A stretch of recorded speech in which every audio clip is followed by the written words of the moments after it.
पंडित जी ने कहा, शादी की रस्में शुरू करते हैं। इससे पहले कि ऋषभ कुछ कहता, एक बच्चे के रोने की आवाज गूंजी। वह आवाज इतनी दर्द भरी थी, ऋषभ उठ गया। वह मंच से उतरकर उस दिशा में गया जहां उसकी माँ बच्चे को गोद में लेकर चुप कराने की कोशिश कर रही थी, लेकिन बच्चा था कि पूरी ताकत लगाकर रोए जा रहा था। ऋषभ तो बच्चे की आवाज सुनकर जैसे तड़प उठा। उसने फौरन अपनी माँ की गोद से उस बच्चे को उठाया और सीने से लगा लिया। जैसे ही उसने बच्चे को अपने सीने से लगाया, शायद बच्चे ने उसे पहचान लिया। तुरंत चुप हो गया। उसकी छोटी छोटी आंखों से मोटे मोटे आंसू गिर रहे थे।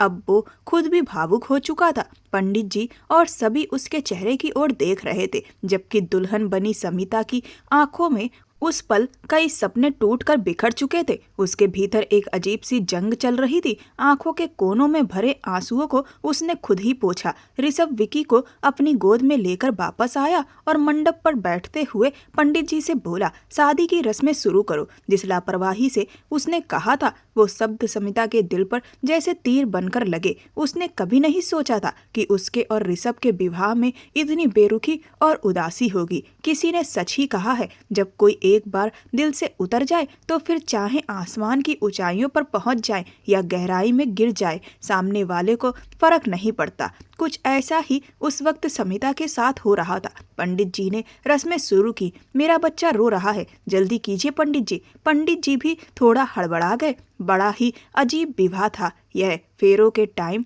कुछ देर बच्चा किसी ने ले लिया। जल्दी जल्दी फेरे हुए। उसके बाद जल्दी ही विवाह की रस्में पूरी हुई। लोग बधाई देने लगे। सारे रिश्तेदार जाने लगे। उस वक्त मंच पर सिर्फ ऋषभ, समिता और विकी मौजूद था। ऋषभ ने अपने बेटे को उठाया, चेहरे के करीब लाते हुए बोला, क्या हुआ मेरे बच्चे को? क्या सोच रहा था कि तुम्हारी माँ की जगह मैंने किसी और को दे दी? अरे नहीं मेरे लाल, ऐसा कभी नहीं हो सकता। जिस जगह तुम्हारी माँ है वहाँ कोई और पहुँच ही नहीं सकता। यह तो बस तुम्हारे पापा की मजबूरी थी। अगर तुम्हारे नाना नानी और दादा दादी की इच्छा ना होती तो तुम्हारे पापा कभी ऐसा कदम नहीं उठाते। ऊपर से तो ऋषभ ये बातें अपने कुछ महीने के बेटे से कह रहा था, लेकिन सुन रही थी समिता, जिसकी आंखों से आंसू बह निकले। अगले ही पल ऋषभ ने विकी को समिता की गोद में लिटाया। शायद वह पहली दुल्हन थी जो अपनी गोद में अपने पति का बच्चा लेकर शादी की तस्वीर खिंचवा रही थी। ऋषभ के माँ बाप ने कहा भी,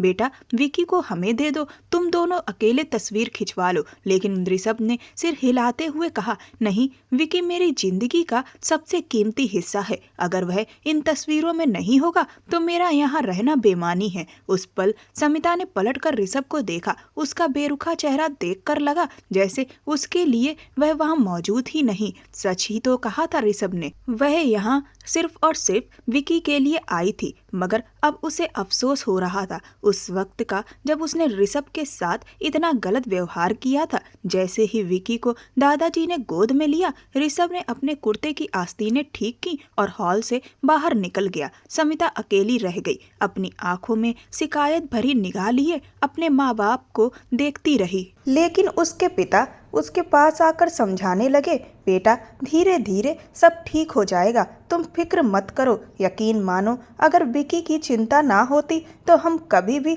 तुम्हारी शादी ऐसे नहीं करते। ऊपर से तो यह बस एक शादी थी, लेकिन सबके चेहरे उतरे हुए थे। समिता विदा होकर ऋषभ के घर आ गई। साधारण तरह से उसका स्वागत हुआ। चेहरे पर गहरी गंभीरता लिए ऋषभ की छोटी बहन आई थी। वह आगे बढ़ी और बेरुखे अंदाज में बोली, चलो भाभी, आपको श्रुति भाभी के कमरे में छोड़ दूं। इतना कहकर अगले ही पल उसने अपनी ही जुबान काट ली। फिर खुद के सिर पर हल्का सा थप्पड़ मारकर बोली, अरे नहीं, श्रुति भाभी का नहीं, ऋषभ भैया का कमरा। उसकी आंखों में आंसू भर आए। यकीनन आज उनकी आत्मा बहुत तड़प रही होगी। पता नहीं वो किस हालत में होंगे। खैर आइए, आपको मैं उनके कमरे तक छोड़ देती हूँ। समिता चुपचाप उसके साथ चल रही थी। चलते चलते उसने गहरी सांस ली और बोली, क्यों तुम लोग मुझे बार बार बातें सुनाते हो? आखिर मेरी गलती क्या है? घर वालों के कहने पर ही तो यह शादी हुई है।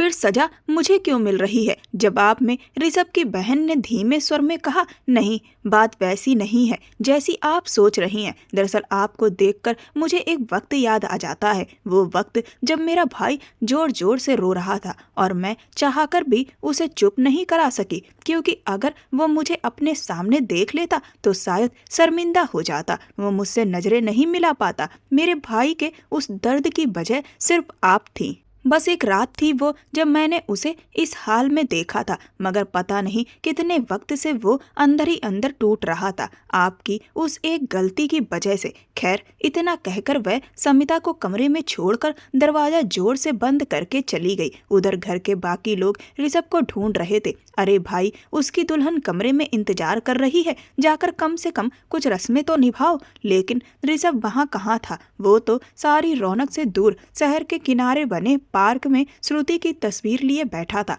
आंखें मिट्टी पर टिकी थी। अब उसमें ना कोई अहंकार था, ना कोई गुस्सा। वह बस बैठकर बुदबुदा रहा था, जानती हो, अगर विकी का सवाल ना होता तो मैं समिता से शादी करके तुम्हारे साथ बेवफाई ना करता। तुम्हारी अहमियत आज भी वही है जहाँ पहले थी। तुम्हारी जगह कोई नहीं ले सकता श्रुति। समिता तो बस विकी की देखभाल करने वाली है, तुम्हारी जगह नहीं। तुम्हारी कमी कोई पूरी नहीं कर सकता। सुन रही हो ना मेरी जान? तुमने उस वक्त मुझे संभाला था जब मैं पूरी तरह टूट गया था। तुम्हारी मेहनत और मोहब्बत कभी बेकार नहीं जाने दूंगा। यह कहकर उसने तस्वीर को ऐसे गले लगाया जैसे वो श्रुति को गले लगा रहा हो। तभी उसका फोन बार बार बजने लगा। उसे एहसास हुआ कि वह अंधेरे में अकेला बैठा है। उसने सिर झटका, गहरी सांस ली और कॉल उठाई। फोन पर पिता की आवाज आई, ऋषभ बेटा, यह क्या तरीका है? अभी अभी तुम्हारी शादी हुई है, बात चाहे जो भी हो बेटा, लेकिन तुम्हारी बीवी तुम्हारे कमरे में इंतजार कर रही है। जल्दी घर लौट आओ। कहाँ हो तुम? पिता की डांट भरी आवाज सुनकर ऋषभ ने बस इतना कहा, पापा, मैं अपनी बीवी के पास ही हूँ। वो बस विकी की देखभाल करने आई है। आप लोग उसे अपनी बहू मान सकते हैं, लेकिन मैं नहीं। ये कहकर उसने फोन काट दिया। करीब आधे घंटे तक वो वहीं बैठा रहा। तभी फोन फिर बजा और पीछे से विकी के रोने की आवाज आई। वो तुरंत तड़प उठा और बोला, श्रुति, हमारा बेटा बहुत रो रहा है, मैं जा रहा हूँ उसके पास, तुम फिक्र मत करना। तुम्हारे हिस्से का प्यार मैं किसी को नहीं दूंगा। इतना कहकर वह उठ गया। करीब 15 मिनट बाद ऋषभ घर पहुंच चुका था। उसने विकी को गोद में उठाया, प्यार से माथा चूमा और बोला, लो बेटा, पापा आ गए। रोना बंद करो मेरी जान, पापा तुम्हारे पास हैं। विकी को रोता देख सबकी आंखें नम हो गई, लेकिन ऋषभ के इन शब्दों पर उसके माता पिता के दिल में एक कसक सी उठी। पिता के सीने से लगते ही विकी धीरे धीरे शांत हो गया और कुछ देर में सो गया। ऋषभ ने उसे आराम से कंधे से लगाया और ऊपर अपने कमरे की ओर बढ़ा। तभी पीछे से माँ की आवाज आई, ऋषभ बेटा, विकी को मुझे दे दो। ऋषभ ने पलट कर कहा, क्यों माँ? वो रोज मेरे पास ही तो सोता है, मैं संभाल लूंगा। माँ ने नजरें चुराते हुए धीमे स्वर में कहा, बेटा, आज तुम्हारी और समिता की पहली रात है। अगर विकी बीच में उठ गया तो? इससे पहले कि वो कुछ और कहती, ऋषभ ने आंखें बंद कर ली और फिर सिर झटक कर बोला, प्लीज माँ, अब इससे आगे कुछ मत कहिए। विकी आज भी मेरे साथ ही सोएगा। हाँ, अगर समिता को दिक्कत है तो मैं उसे नीचे आपके पास भेज देता हूँ। माँ ने फौरन सिर हिलाया, नहीं बेटा, तुम तो बात को कहाँ से कहाँ ले जाते हो। वो बस चुप होकर बैठ गईं। जब से श्रुति की मौत हुई थी, ऋषभ बहुत बदल गया था। वह पहले से ज्यादा कड़वा, गुस्सैल और अंदर से टूटा हुआ हो गया था। किसी की भी बात उसे चुभने लगी थी। उधर समिता कमरे में दुल्हन के जोड़े में बैठी थी। नींद तो आ रही थी, लेकिन मन में चल रहे डर और बेचैनी ने उसे चैन से बैठने नहीं दिया। जैसे ही ऋषभ ने कमरे का दरवाजा खोला, समिता ने घूंघट ठीक किया। उम्मीद थी कि वो पास आकर धीरे से घूंघट उठाएगा, मगर ऋषभ के चेहरे पर तो सख्ती थी। उसने भौंवे चढ़ाकर कहा, यह क्या है? बिस्तर पर ये सब सामान क्यों बिखरा है? उठो यहाँ से, जगह खाली करो, विकी को लिटाना है। समिता जो बिस्तर पर बैठी थी तुरंत एक तरफ सिमट गई। ऋषभ ने विकी को बड़े प्यार से लिटाया, थपकी दी और जब वो गहरी नींद में सो गया तब वह समिता की ओर बढ़ा। उसके चेहरे पर गुस्सा था। बोला, मुझे यह सिंगार पसंद नहीं है, जाओ जाकर बदल लो और दोबारा मेरे सामने यूं मत आना, अपनी शकल छिपा लो। इतना कहकर वह बिस्तर के दूसरे ओर जाकर विकी के पास लेट गया। समिता की आंखों में आंसू भर आए। कांपती आवाज में बोली, मैं तो अपने शौक से नहीं तैयार हुई। जिस तरह आपका और मेरा विवाह जबरदस्ती कराया गया है, वैसे ही ये सज धज भी ठीक वैसे ही मुझे भी जबरदस्ती आपके साथ बांधा गया है। आखिर आप किस बात की सजा दे रहे हैं मुझे? समिता की बात खत्म भी नहीं हुई थी कि अगले ही पल ऋषभ बिजली की तरह उठा और गुस्से में बोला, मुझे तुम्हारे वजूद से नफरत है, समझी तुम? मुझसे बहस करने की कोशिश मत करना, वरना मैं बहुत बुरा बर्ताव करूंगा तुम्हारे साथ। समिता डर के मारे सिमट गई थी। यह वही ऋषभ नहीं था जो कभी उसकी हर बात पर मुस्कुराया करता था, जो उसके लिए खुद को भी भूल जाता था, वो जो हमेशा उसे खास महसूस करवाता था। आज उसी के चेहरे पर अजनबीपन था। वह बाथरूम में जाकर आईने के सामने खड़ी हो गई। अपनी रुलाई रोकने के लिए मुंह पर हाथ रख लिया। आंसू गालों पर बह रहे थे और दिमाग में दिसंबर की वो यादें घूमने लगी। दिसंबर की ठंडी हवाएं हड्डियों तक को जमा देने वाली थी। उस वक्त हिमाचल के एक खूबसूरत पहाड़ी इलाके में, जहाँ चारों ओर ऊंचे ऊंचे पेड़ों पर बर्फ की सफेद चादर जमी थी। दोनों परिवार छुट्टियां मनाने आए हुए थे। बर्फबारी की वजह से वापसी का रास्ता बंद था, मगर जगह महफूज थी। उस दिन बर्फ कुछ थमी हुई थी तो सब घूमने फिरने के लिए बाहर निकल आए थे। ऋषभ की नजरें तो बस एक चेहरे पर टिकी थी, समिता पर। उसके लिए यह ट्रिप यादगार बनने वाला था। समिता बार बार हंस रही थी और ऋषभ बस उसे देखे जा रहा था, कभी मुस्कुराकर, कभी चुपचाप गहरी नजरों से। समिता जब ठंड से ठिठुरते हुए अपने हाथ रगड़कर गर्म करने लगी तो ऋषभ ने हल्के से अपने हाथ फैलाए, जैसे कह रहा हो, आओ मेरे पास आ जाओ। समिता ने झट से उसे घूर कर देखा, क्योंकि उनके माँ बाप और बाकी लोग आसपास थे। कुछ दूर एक ढाबा था जहाँ चाय और पकौड़े खाने के लिए सब रुक गए। राजीव साहब अपने मफलर को कसते हुए बोले, भाई मैं तो यहीं बैठता हूँ, अब और चलना मुझसे नहीं होगा। तुम बच्चों जाओ, घूमो फिरो, शाम तक लौट आना, सुना है रास्ता साफ कर दिया गया है। इतना कहकर वो कुर्सी पर जम गए। फिर सब बच्चे यानी ऋषभ, समिता, श्रुति और बाकी लोग आगे निकल आए, बर्फ में खेलने लगे। ऋषभ को तो बस एक ही मौका चाहिए था, किसी तरह समिता अकेली मिल जाए ताकि वो उसे अपने दिल की बात कह सके। यह कोई आजकल की मोहब्बत नहीं थी। समिता तो उसके दिल में तब से बसी थी जब उसने जवानी में कदम रखा था। वो समिता के पड़ोस में रहता था। समिता अपनी बहन श्रुति और ऋषभ के छोटे भाई बहनों के साथ बर्फ के गोले बना रही थी और खेल रही थी। जैसे ही बाकी सब एक तरफ हटे, ऋषभ ने मौका हाथ से नहीं जाने दिया। उसने बर्फ से एक छोटा सा दिल बनाया और उसमें एक सुंदर सी सोने की लौंग रख दी। यह था ऋषभ का अनोखा तरीका प्यार जताने का। लोग तो अंगूठी देते थे, पर ऋषभ को हमेशा से समिता के नाक में सजी वो लौंग बहुत पसंद थी। कितनी बार उसने सोचा था कि काश वो उस लौंग को अपने हाथों से छू सके। महीनों पहले ही उसने वो लौंग ज्वेलरी शॉप से खरीदी थी, बस आज का इंतजार कर रहा था। समिता जैसे ही पीछे मुड़ी, सामने ऋषभ घुटनों के बल बैठा था, चेहरे पर मुस्कुराहट और हाथ में मखमली डिब्बी जिसमें वो चमकती हुई लौंग रखी थी। ऋषभ ने मुस्कुराते हुए समिता की आंखों में देखा और बोला, अब और कितनी देर आंख मिचौली खेलोगी? मैं तुमसे बहुत प्यार करता हूँ और मुझे यकीन है कि तुमने यह बात महसूस भी कर ली होगी। अब और देर मत करो, बस एक बार हाँ कह दो। जैसे ही हम घर लौटेंगे, मैं अपने घर वालों को तुम्हारे घर भेज दूंगा ताकि हम दोनों की शादी की बात पक्की हो जाए। मुझे पता है मेरा प्रपोज करने का तरीका थोड़ा अलग है, लेकिन क्या करूँ, पहली बार जो कर रहा हूँ, तो अब बस हाँ बोल दो, वरना मेरा ब्लड प्रेशर सच में बढ़ जाएगा। समिता जो अभी तक मुस्कुरा रही थी, उसके चेहरे से अचानक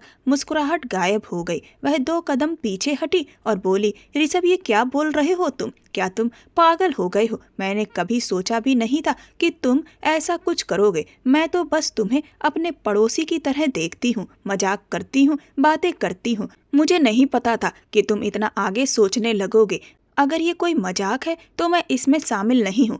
ऋषभ उसकी बात सुनकर ठिठक सा गया। उसने झट से उठकर कहा, कौन सा मजाक? मैं मजाक नहीं कर रहा समिता, मैं सच में तुम्हें पसंद करता हूँ। तुम मुझे हमेशा से अच्छी लगती हो। मैंने तय कर लिया था कि मैं तुम्हें ही अपनी जिंदगी का हिस्सा बनाऊंगा और मुझे लगा आज से बेहतर मौका कोई नहीं होगा। लेकिन जवाब में समिता ने सख्त लहजे में कहा, तुम्हें क्या हो गया है ऋषभ? ये कैसी बातें कर रहे हो तुम? मैं तो बस तुम्हें एक पड़ोसी की तरह मानती हूँ। थोड़ा बहुत हंसी मजाक तो चलो चलता है, पर इसका मतलब ये तो नहीं कि मैं तुम्हें पसंद करती हूँ या तुमसे शादी करना चाहती हूँ। सॉरी, लेकिन मैं तुम्हारे लिए ऐसे नहीं सोचती। तुम मेरी टाइप के बिल्कुल नहीं हो। मुझे तो यकीन नहीं हो रहा कि तुम ऐसा सोच सकते हो। समिता की बात सुनकर ऋषभ अंदर तक हिल गया। उसे शर्मिंदगी और झेप दोनों महसूस हुई। कुछ देर चुप रहने के बाद वह धीमे से बोला, मैंने तो तुम्हें हमेशा अपना समझा समिता। मुझे सच में लगा था कि तुम्हारे दिल में भी मेरे लिए कुछ है। लेकिन समिता ने बिना कुछ कहे मुंह फेर लिया और आगे बढ़ गई। ऋषभ वहीं खड़ा रह गया, अपने टूटे हुए सपनों और बर्फ से ढकी उस घाटी के बीच जहां अब हर चीज ठंडी और शून्य लग रही थी। समिता ने तुनक कर कहा, देखो ऋषभ, मैं शादी तो किसी हाई प्रोफाइल लड़के से ही करूंगी जो स्मार्ट और हैंडसम हो, और इससे पहले कि कोई तुम्हारा ये अजीब सा प्रपोजल देख ले, तुम यहाँ से चले जाओ। मुझे तो रोज कई लोग ऐसे प्रपोज कर देते हैं, तो क्या मैं सबकी हो जाऊं? समिता के मुंह से ऐसे शब्द सुनकर ऋषभ अंदर तक टूट गया। वह तो इस ट्रिप को अपनी जिंदगी का सबसे यादगार पल बनाना चाहता था, मगर सब कुछ उल्टा हो गया। उसे वो पल याद आने लगे जब समिता आधी आधी रात तक उससे बातें किया करती थी। कई बार तो उनकी बातें हंसी मजाक की हद तक चली जाती थी। ऋषभ के लिए वो सब कुछ बहुत मायने रखता था। वह किसी और लड़की के साथ इतना खुलकर कभी बात नहीं करता था, लेकिन समिता इतनी बेपरवाह हो सकती है, यह सोचकर उसका दिल तड़प उठा। शाम तक वे सब शिमला से वापस अपने शहर लौट आए थे। सब खुश थे, बस ऋषभ को छोड़कर। समिता सामने वाले घर में ही रहती थी। जब वह कार से उतरी तो एक बार उसने ऋषभ की तरफ देखा और फिर बिना कुछ बोले घर के अंदर चली गई। ऋषभ को यह सीधा सीधा अपनी बेइज्जती लगी। वह घर पहुंचते ही सीधे अपने कमरे में जाकर दरवाजा बंद करके बैठ गया। नीचे सब लोग उस ट्रिप की तस्वीरें देख रहे थे, लेकिन ऋषभ अपने कमरे में बैठा अंदर ही अंदर जल रहा था। उसके मन में सवाल उठ रहे थे, क्या अब तक समिता सिर्फ उसे धोखा देती रही थी, या वह भी उन लोगों जैसी थी जो बस वक्त गुजारने के लिए किसी से नजदीकियां बढ़ा लेते हैं। उसे तो लगा था कि समिता अलग है, कि वो उसकी भावनाओं की कद्र करती है। उसने तो हमेशा उसकी इज्जत की थी, कभी भी उसे गलत नज़र से नहीं देखा था। लेकिन अब ऐसा लग रहा था जैसे समिता ने उसकी सच्चाई और उसकी भावनाओं दोनों का मजाक बना दिया हो। समिता उसकी रोमांटिक बातों का जवाब भी वैसे ही दिया करती थी। तो क्या ये सब कुछ सिर्फ मजाक था? जिस तरह समिता उसके साथ पेश आती थी, उसने ऋषभ को अंदर तक तोड़ दिया था। उसे बहुत वक्त लगा अपने दिल से समिता की मोहब्बत को निकालने में, लेकिन समिता तो अब भी उसके सामने यूं ही हंसकर बातें करती, मजाक में उसे चिढ़ाती और हंसते हुए कह देती, तुम तो पूरे के पूरे पागल हो ऋषभ, मैं तो मजाक कर लेती हूँ और तुम उसे प्यार समझ बैठे। एक अरसे तक ऋषभ ने सोचा कि शायद कभी ना कभी समिता को उसकी मोहब्बत की कीमत समझ आएगी, लेकिन जब उसे एहसास हुआ कि उसने अपना दिल गलत जगह लगा लिया है तो उसका प्यार गुस्से में बदल गया। अब वह सिर्फ एक बात सोचता था, किसी भी तरह समिता को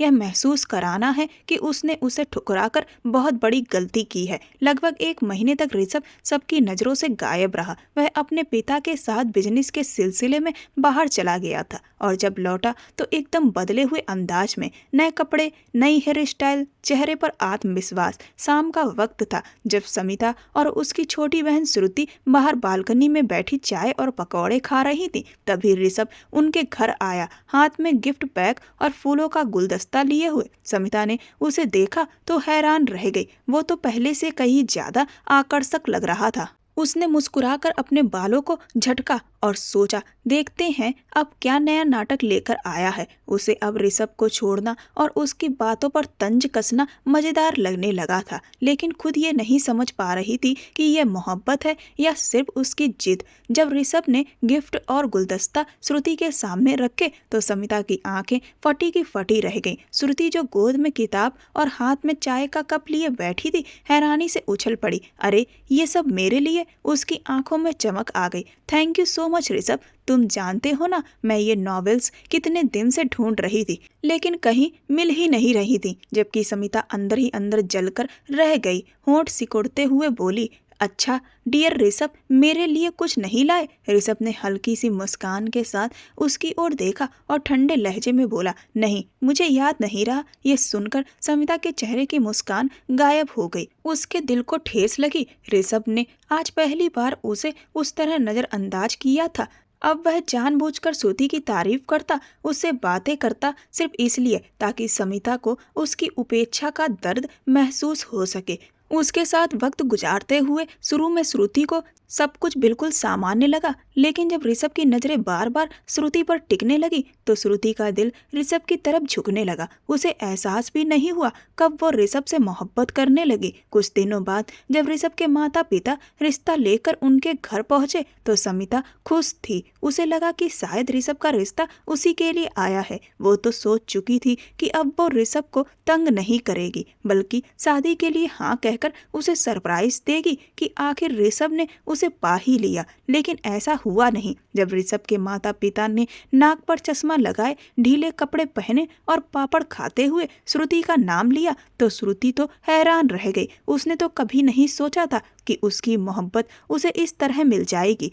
वहीं समिता के भी तोते उड़ गए। उसके माँ बाप को इस रिश्ते से कोई ऐतराज तो नहीं था, लेकिन उन्होंने साफ कहा कि हमारी बड़ी बेटी तो समिता है, पहले उसकी शादी होगी फिर श्रुति की। मगर ऋषभ के पिता बोले, इसमें बुरा क्या है? दोनों लड़कियां प्यारी हैं, समिता के लिए भी अच्छा रिश्ता जल्द ही मिल जाएगा, लेकिन हम अपने बेटे की शादी जल्दी करना चाहते हैं। श्रुति तो बहुत खुश थी कि उसे ऋषभ मिल गया, लेकिन ऋषभ के मन में कोई और ही खेल चल रहा था। वह अंदर ही अंदर समिता से बदला लेना चाहता था। वह श्रुति की इज्जत तो करता था, उसे अपनाने को भी तैयार था, मगर सच्चा प्यार क्या होता है वो जज्बा अब भी कहीं समिता तक ही सीमित था, जिस पर अब नफरत हावी हो चुकी थी। शादी की तैयारियां जोरों पर थी और फिर श्रुति और ऋषभ की शादी हो गई। श्रुति बहुत खुश थी कि उसे उसका प्यार मिल गया, लेकिन एक दिन उसने समिता और ऋषभ को आपस में बहस करते देखा। बहस का मुद्दा यही था कि ऋषभ ने श्रुति से शादी सिर्फ समिता को सबक सिखाने के लिए की थी।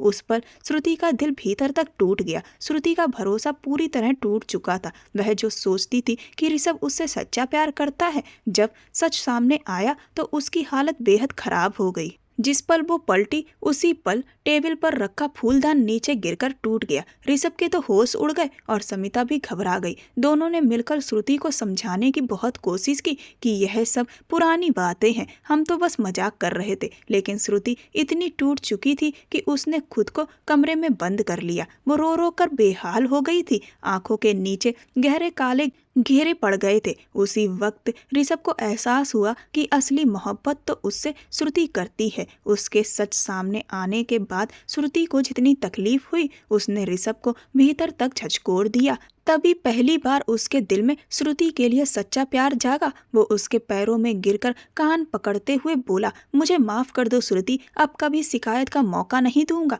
बस एक बार मुझे माफ कर दो, हम दोनों हमेशा खुश रहेंगे, कोई हमारे बीच नहीं आएगा। श्रुति ने उसे पहली और आखिरी गलती समझकर माफ कर दिया। उस दिन के बाद से ऋषभ की सच्ची मोहब्बत की हकदार सिर्फ श्रुति ही थी। दोनों को खुश देखकर समिता खुद किनारे हो गई, क्योंकि आखिर उसे अपनी बहन से बेइंतहा लगाव था। वक्त बीतता गया, श्रुति पेट से हो गई, लेकिन डिलीवरी के वक्त जटिलताएं बढ़ गईं। वो वक्त ऋषभ के लिए किसी सजा से कम नहीं था। वह चीख चीख कर रो रहा था, बस खुद से यही कह रहा था, मुझे तो प्यार भी रास नहीं आता, अभी तो श्रुति से मोहब्बत करना सीखा था और वो भी मुझसे छिन गई। श्रुति उसे छोड़कर चली गई। समिता के धोखे के बाद ऋषभ पहले ही टूट चुका था, लेकिन श्रुति के जाने के बाद वो पूरी तरह बदल गया।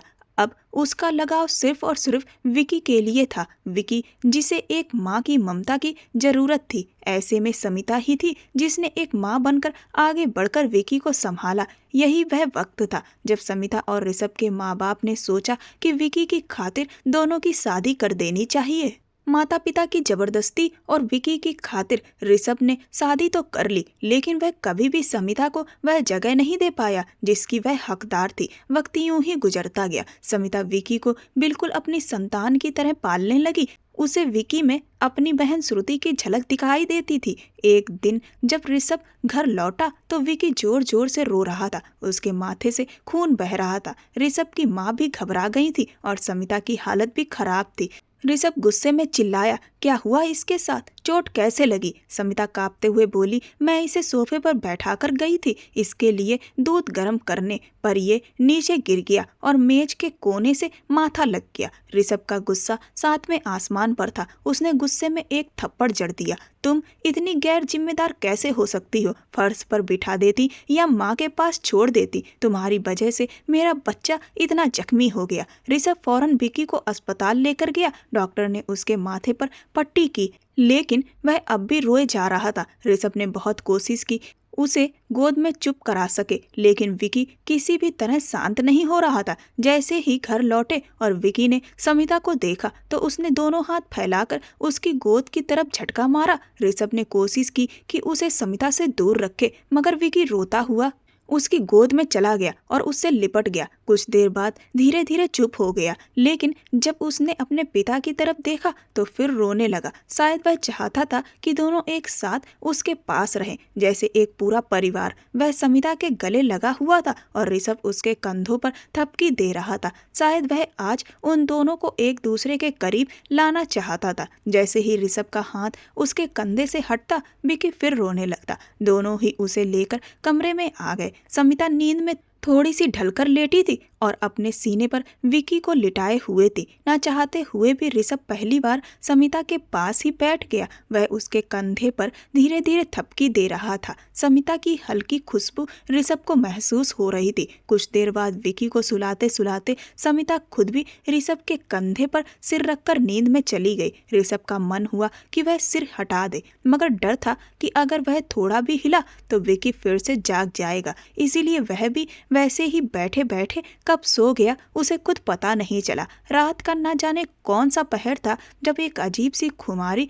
उस पर छा गई। विकी पास ही एक तरफ सो रहा था, जबकि समिता उसके पास लेटी थी। एक पल के लिए ऋषभ सब कुछ भूल गया। बस इतना याद रहा कि अब समिता उसकी पत्नी है, और फिर वह रात समिता के लिए यादगार बन गई। पूरी रात ऋषभ ने उसके करीब रहकर अपनी सारी भावनाएं उड़ेल दी। उस रात में ना कोई झिझक थी, ना कोई सवाल। अगली सुबह जब ऋषभ उठा तो बिल्कुल खामोश था। फ्रेश होकर विकी को साथ लिया और नीचे चला गया। अगले 2 दिन तक उसने समिता से एक शब्द भी नहीं कहा। धीरे धीरे समिता का रंग पीला पड़ने लगा। सब उसे कह रहे थे कि समिता अपना ध्यान रखो, विकी के लिए तो कम से कम ठीक से खाओ, लेकिन उसने जैसे अपने खाने पीने से नाता ही तोड़ लिया था। चोट लगने के बाद से विकी भी चिड़चिड़ा सा हो गया था। एक दिन जब समिता विकी को गोद में उठाए हुए थी, उसे अचानक चक्कर आने लगे। वह गिर ही पड़ती अगर ऋषभ ने समय पर पकड़ न लिया होता। उसने फौरन विकी को